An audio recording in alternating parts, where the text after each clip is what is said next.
இருங்க, எங்கே போகிறீங்க? ஒரு விஷயத்த ஆல்ரெடி பில்ட் பண்ணியிருக்கீங்க. அந்த விஷயத்த டோட்டலாக இப்போ ஃபெயிலியர் ஆகிடுச்சு. ரொம்ப கவலைப்படுறீங்க, ரொம்ப வருத்தப்படுறீங்க. டோட்டலாக அந்த விஷயம் ஃபெயிலியர் ஆகிடுச்சின்னு சொல்லிட்டு ரொம்ப மனசோடையறீங்க. மறுபடியும் டிலே பண்ணுறீங்க. அதனால் என்னங்க, மறுபடியும் பில்ட் பண்ணுங்க. யாரும் நீங்கள் சூப்பராக பண்ணிட்டேன் அப்படிங்கிறதுக்காக ஒரு வேளை உங்களுக்கு பாராட்ட போகிறதும் கிடையாது. நீங்கள் ரொம்ப ஸ்லோவாக இருக்கீங்க, நீங்கள் முன்னேறல அப்படிங்கிறதுக்காக யாரும் கவலைப்படுறது போகிறதும் கிடையாது. எல்லாம் அவங்கவுங்களுக்காக மட்டும்தான் யோசிச்சுட்டு இருப்பாங்க. உங்களுக்காக கவலைப்படாத கூட்டத்துக்காக உட்காந்து நீங்கள் கவலைப்பட்டுட்டு உங்கள் முன்னேற்றத்தை டோட்டலாக அவாய்ட் பண்ணிக்காதீங்க. மறுபடியும் எகைன் உங்கள் வேலையை பில்ட் பண்ணுங்கள். ரொம்ப அழுக வருதா? மறுபடியும் நீங்கள் ஆல்ரெடி பில்ட் பண்ண வேலை மறுபடியும் ஃபெயிலியர் ஆகிடுச்சா? ரொம்ப கஷ்டப்படுறீங்களா? மறுபடியும் நான் கேட்குறேன், அதனால் என்ன? மறுபடியும் பில்ட் பண்ணுங்கள்.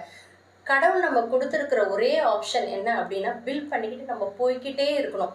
சுற்றி நம்மளுக்கு டிமோட்டிவ் பண்ணுற ஆளுங்கக்கிட்ட இருந்து ரொம்ப நம்ம தள்ளி நின்றுட்டு, மெயினாக அவங்கக்கிட்ட எந்த வாக்குவாதமும் பண்ணாமல், எதுவுமே பேசாமல், உங்களுடைய லட்சியத்தை பில்ட் பண்ணுறதை மட்டும் ஃபோக்கஸாக வச்சு செஞ்சுக்கிட்டே இருங்க. ஓகேங்களா? இப்போ இது கீழே விழுந்துருச்சு, அதனால் என்னை எடுத்து நான் மறுபடியும் வைக்கிறேன். ஓகேவா? அந்த மாதிரி ஒவ்வொரு விஷயத்தையும் நீங்கள் பில்ட் பண்ணிகிட்டே இருங்க.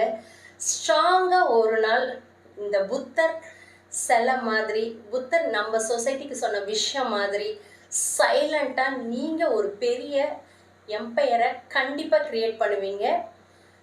அதனால் என்ன, மறுபடியும் பில்ட் பண்ணுங்கள். அமைதியாக பில்ட் பண்ணுங்கள். உங்களுக்காக கவலைப்படாத கூட்டத்துக்காக வருத்தமே படாதீங்க. அழுக வருதா?